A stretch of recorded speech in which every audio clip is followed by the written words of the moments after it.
Hello and welcome to G Fun Facts Online. Today, we are diving deep into the invisible history of the human race. When you think of heritage, you probably picture the Great Pyramids of Giza, the Taj Mahal, or the Great Wall of China.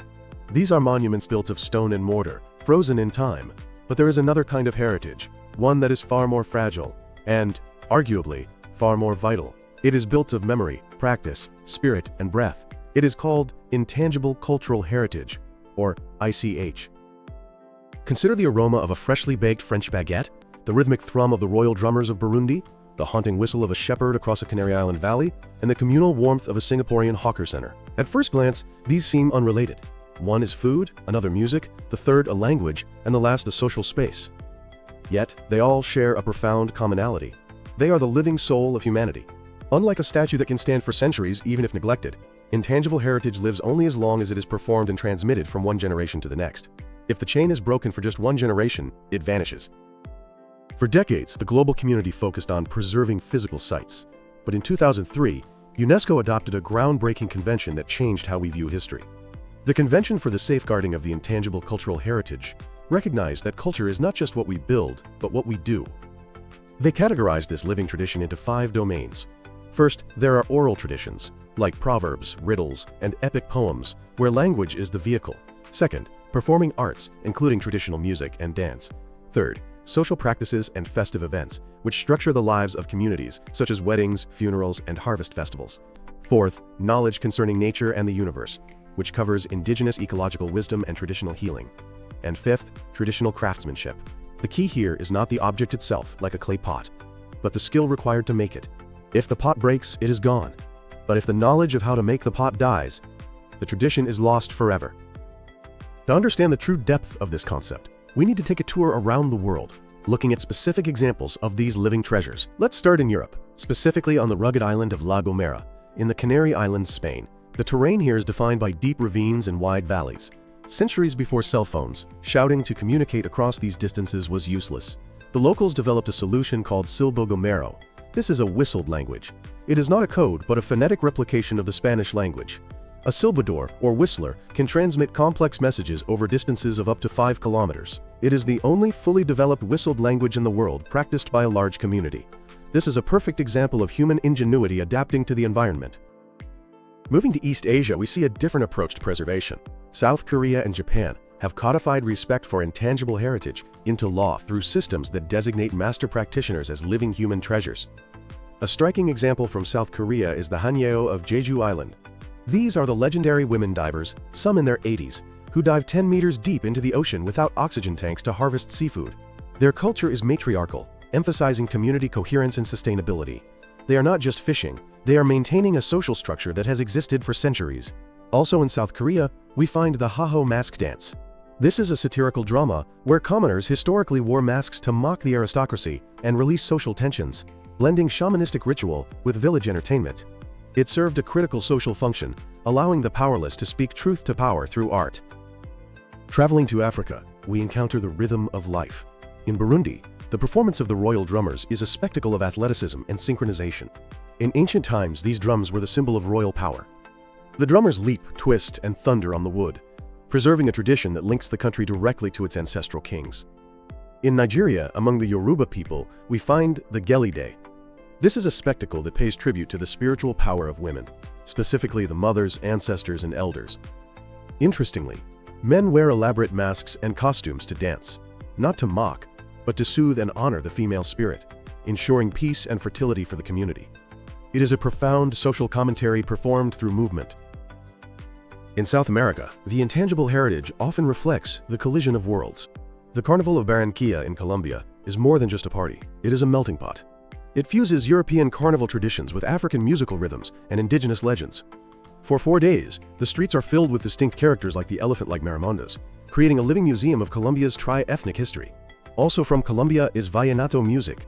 Originating from cowherders traveling with their cattle, this music was essentially the Twitter of its time. It carried news from village to village through song. The instrumentation itself tells the history of the region, featuring the European accordion, the African kaja drum, and the indigenous guacharaca scraper. Finally, in Oceania, we look at Tapatapuatea in French Polynesia. While there is a physical sacred site, or marae, its true power lies in the intangible. This was the center of the Polynesian Triangle, a place where navigators shared knowledge of the stars, currents, and winds. It represents the ancestral knowledge that allowed humans to colonize the vast Pacific Ocean, long before Western maps existed. It is a monument to human intellect and bravery. However, despite their value, these traditions face existential threats. Intangible heritage is far more fragile than stone. One major threat is globalization and cultural homogenization. As the world becomes more connected, a dominant global culture, often Western and consumerist, can displace local traditions. Young people may view traditional music or dress as backward or uncool, preferring pop culture and blue jeans. This leads to a loss of interest in learning the difficult skills of their ancestors. Urbanization and migration also play a role. When villagers move to cities for work, the communal context that sustains traditions often dissolves. A harvest festival makes no sense in a concrete apartment block. The social glue that held the tradition together evaporates. Then, there is the double-edged sword of commercialization and tourism. Tourism brings money, which can help preserve a tradition, but it can also Disney-fy culture. Sacred rituals may be shortened or altered to fit the short attention spans of tourists. Authentic meaning is sacrificed for spectacle, turning a spiritual act into a mere commodity. A newer but potent threat is climate change. Many traditions are deeply linked to nature. If a specific tree used for carving masks goes extinct due to deforestation, the craft dies. If climate patterns shift, the agricultural festivals that mark the seasons lose their relevance and timing. So how do we fight back? How do we save these living treasures? One of the most effective strategies has been the Living Human Treasures system, pioneered by Japan in 1950 and adopted by UNESCO in 1993. This system recognizes that the heritage is not the object, but the person. In Japan, the government designates individuals as holders of important intangible cultural properties. They receive a special stipend, around 2 million yen per year, to ensure they don't have to abandon their craft for other work. In return, they are obligated to train apprentices. France has a similar program called the Master of Art, ensuring master craftspeople pass their rare skills to students. By elevating these masters to the status of national heroes, countries signal to the youth that this path is honorable, valuable, and viable. But can a dead tradition rise again? The answer is yes. The story of Silbo Gomero, the whistling language we discussed earlier, is the gold standard for revitalization. By the 1990s, the language was dying. Roads and phones had made it obsolete. The local government took a bold step and made it a compulsory subject in primary schools. Today, thousands of children whistle the language. It transitioned from a utilitarian tool to a badge of cultural identity. Similarly, the Ainu people of Japan have seen a resurgence.